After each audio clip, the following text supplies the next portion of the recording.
오늘 저에게 주신 하나님의 말씀은 신약성경 디모데후서 4장 6절부터 8절까지 말씀입니다. 다 찾으셨으면 저희 함께 봉독하겠습니다. 전제와 같이 내가 벌써 부어지고 나의 떠날 시각이 가까웠도다. 나는 선한 싸움을 싸우고 나의 달려갈 길을 마치고 믿음으로 지켰으니 이제 후로는 나를 위하여 의의 면류관이 예비되었으므로 주 곧 의로우신 재판장이 그날에 내게 주실 것이며 내게만 아니라 주의 나타나심을 사모하는 모든 자에게도니라. 아멘. 기도하겠습니다. 하나님 아버지, 지난밤도 하나님의 은혜 가운데 저희를 보살피시고 오늘도 저희들 순교자 기념 주간을 맞이하여 오늘도 이 새벽에 하나님의 말씀을 듣고 또한 믿음의 선진들이 걸어갔던 그 순교자의 길들을 다시 한번 우리 마음에 새기며 저희도 이 때를 하나님께 온전히 드리는 때로 살아가기를 소망하는 저희들 되었사오니 주여 저희들의 마음을 더욱더 굳건하게 하시고 세상 영광과 모든 것을 저희들 소망하지 않고 하나님의 나라만을 바라보며 살아가는 복되고 지혜로운 이들 될 수 있도록 인도하여 주옵소서. 이 시간에도 주님께서 저희를 붙들어 주시길 간절히 바라오며 이 모든 말씀 예수님의 이름으로 기도하옵나이다. 아멘. 오늘은 먼 발치라도라는 제목으로 하나님 말씀 증거합니다. 이 전쟁이라는 것은 모든 것을 파괴합니다. 사실 지금도 세계 곳곳에서는 전쟁이 일어나고 있고 그 전쟁의 참혹함 속에서 사람이 누리고 또한 사람이 자랑하던 모든 것들은 한순간에 다 무너지고 있다라는 것을 저희들은 보고 있습니다. 전쟁은 가족을 갈라놓고 사실 이 땅의 교회도 무너뜨리는 것이 전쟁입니다. 그러나 이 참된 신자는 이 모든 것이 무너지는 와중에서도 결코 우리가 놓지 않을 것이 있다라는 것입니다. 즉 항상 붙들어야 되는 것이 있다라는 것이죠. 그것이 바로 하나님께서 세우신 교회다라는 것입니다. 6.25 동란 당시에 순교자 김병구 목사는 먼 발치로라도 교회를 보고 와야지라는 말을 남기고 피난길을 가던 그 발길을 돌려서 다시 교회로 향했습니다. 왜냐하면 그에게 교회는 단순한 건물이 아니었습니다. 그에게는 그냥 교회가 예배당으로서 그냥 단순한 사람들이 모여서 예배하는 곳으로만 여겨진 것이 아니었습니다. 그에게 교회는 주님의 몸이었고 또한 그 안에서 예배하였던 모든 성도는 바로 주님의 양떼였기 때문에 그렇습니다. 그는 교회를 버리지 못했고 결국 그 교회를 보러 간 것이 바로 주님 앞에 부름을 받은 자리가 되었습니다. 김병구 목사는 22세에 예수를 믿고 담임 목사로부터 선물로 받은 성경을 밤새워서 읽었다고 합니다. 그래서 이 말씀에 굉장히 깊이 체득한 그러한 분으로 내려오고 있습니다. 그래서 당시에 전도자들보다도 더 많이 성경을 이해했을 만큼 그는 말씀에 사로잡힌 삶을 살았다고 합니다. 그는 말씀이 충만해지자 신학이 하고 싶어 성경학교를 졸업하고 나서 조선신학교를 졸업하고 전북노회의 안수를 받고 봉동교회, 익산여산교회 그리고 신태인 제1교회를 이어서 사역을 하였습니다. 우리 개혁주의 장로교 전통에서는 이 목회자의 자격이 단지 행정이나 조직 능력을 잘하는 것에서 목사의 능력이 있다고 말하지 않습니다. 가장 단연 이 목사에 있어서 가장 중요한 것은 말씀의 깊이가 있어야 한다라는 것입니다. 웨스트민스터 소요리 문답 89문은 말합니다. 성령께서 성경 말씀을 통해 죄인을 회심시키며 성도를 경고히 하신다라는 것입니다. 그러니까 사실은 오늘날 보면 이 목사의 직책을 굉장히 세분화하는 그러한 경향이 있습니다.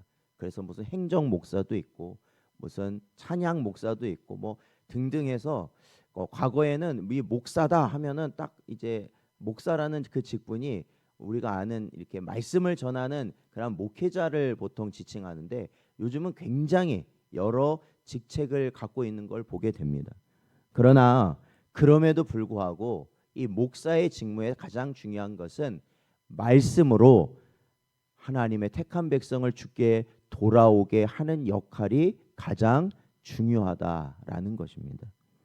바로 김병구 목사는 바로 이러한 성령의 도구로서 그 일생을 살았던 분입니다.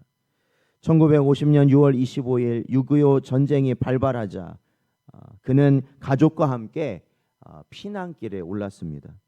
그러나 그 피난길을 며칠 가다가 가족들이 극구 만류함에도 불구하고 김병구 목사는 다시 그 길을 되돌아오기 시작했습니다.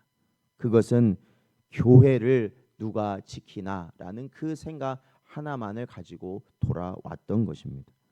그는 교회로 돌아와서 종탑 밑에 무릎을 꿇고 기도했습니다. 주님의 교회를 지켜주셔서 감사합니다. 그 기도는 그의 마지막 기도가 되었습니다. 교회 안에서 공산당 청년들에게 끌려가 구타와 총격을 당한 후 그 시신은 우물 속에 던져지고 말았던 것입니다.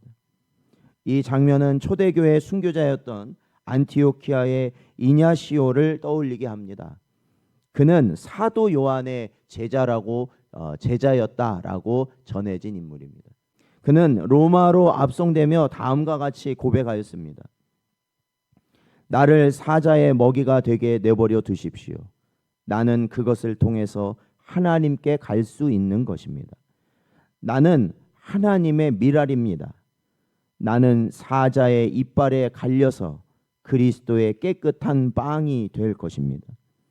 오히려 사자들을 유인해서 그들이 나의 무덤이 되게 할 뿐 아니라 최후 잠듦에 있어 아무에게도 폐가 되지 않게 사자들이 내 몸의 어떤 부분도 남겨두지 말도록 해주기 바랍니다. 세상이 내 몸을 볼 수 없을 때 나는 예수 그리스도의 참다운 제자가 되는 것입니다. 이 사자라는 도구를 통해서 내가 하나님께 봉헌된 희생이 될 수 있도록 그리스도께 기도해 주십시오. 그가 형장에 끌려가면서 당시 초대 그리스도인들은 이 원형 경기장에 이 사자와 같은 맹수와 함께 풀어져서 이 사자나 이런 맹수에 의해 죽임을 당하는 형벌을 겪었는데 바로 그곳에 가며 남겼던 말이었습니다. 김병구 목사 역시 교회를 위하여 미랄이 되어 그 자리에서 순교한 것입니다. 이 공산당들은 그를 심하게 구타하고 그의 머리에 총을 쐈습니다. 그래서 얼굴을 알아볼 수 없을 정도로 총을 쏘고 그를 죽였습니다. 그래서 그의 얼굴은 벌집처럼 망가졌지만 그의 영혼은 의의 면류관을 쓰신 주님의 품에 안겼던 것입니다. 오늘 본문 디모데후서 4장 7절 말씀, 4장 7절에서 8절 말씀은 이 사도 바울이 이제는 그의 죽음을 얼마 남겨놓지 않고 남긴 유언과 같은 말입니다. 마치 김병구 목사 역시 사도 바울처럼 달려갈 길을 마쳤고 믿음을 지켰고 결국 순교의 면류관을 받았습니다. 우리의 개혁주의 장로교 신학에서 교회란 단순한 조직이 아닙니다. 바로 그리스도의 몸이기 때문에 그렇습니다. 목회자와 성도는 그 몸을 위하여 피 흘리는 자리까지 나아갈 수 있는 종이어야 하는 것입니다. 바로 김병구 목사는 그러한 삶을 산 것입니다. 그러니까 오늘날 교회에 대한 여러 가지 생각이 성도들에게 있는 것을 압니다. 모이는 것이 약해지고 또한 이렇게 예배를 드리는 이 장소의 귀중함을 확실히 알지 못하는 그러한 성도들도 많이 있습니다. 그러나 여러분, 우리가 성경적인 지식이 많이 없다라고 해도 이렇게만 생각해 봐도 교회가 얼마나 중요한지 알 수 있습니다. 왜냐? 우리가 이 땅을 살아가면서 하나님 앞에 온전히 예배할 곳이 교회가 아니고 어디가 있겠습니까? 마음과 힘과 뜻을 다해서 찬양하고 말씀을 듣고 기도할 수 있는 곳이 바로 이 자리입니다. 우리가 그 예배를 귀하게 여기고 사모한다면 비록 건물로 있는 이 예배당이라 할지라도 우리 성도들에게는 귀한 곳입니다. 그리고 이 자리를 우리는 지킬 수밖에 없다라는 것입니다. 우리는 김병구 목사의 순교를 통해 교회를 향한 주님의 사랑이 무엇인지를 보게 됩니다. 오늘 우리에게도 신앙의 자리를 지킬 수 없는 여러 가지 이유들이 분명 있습니다. 바쁜 일정도 있고 세상의 유혹, 때로는 두려움. 그러나 오늘 이 새벽에 주님은 우리에게 묻습니다. 너는 교회를 얼마나 사랑하느냐? 이 질문에 김병구 목사는 대답한 것입니다. 먼 발치라도 교회를 보고 와야겠다. 그 말은 오늘 우리에게 이렇게 바꿔 들립니다. 주님의 몸인 교회를 위해 너는 어디까지 갈 수 있겠느냐? 사랑하는 성도 여러분, 오늘도 우리에게 주신 이 물음 앞에서 이사야가 하나님께 고백하였던 이 고백을 기억하시고 우리의 마음으로 고백할 수 있는 여러분 되시길 바랍니다. 주님, 제가 여기 있습니다. 저를 보내주소서. 이 마지막 때에 오늘도 저에게 주신 말씀을 마음에 잘 새기시고 언제나 부르시는 주님의 음성에 우리가 대답하며 그 주님의 말씀을 따라 살아가는 복된 여러분 되시기를 주의 이름으로 축원드립니다.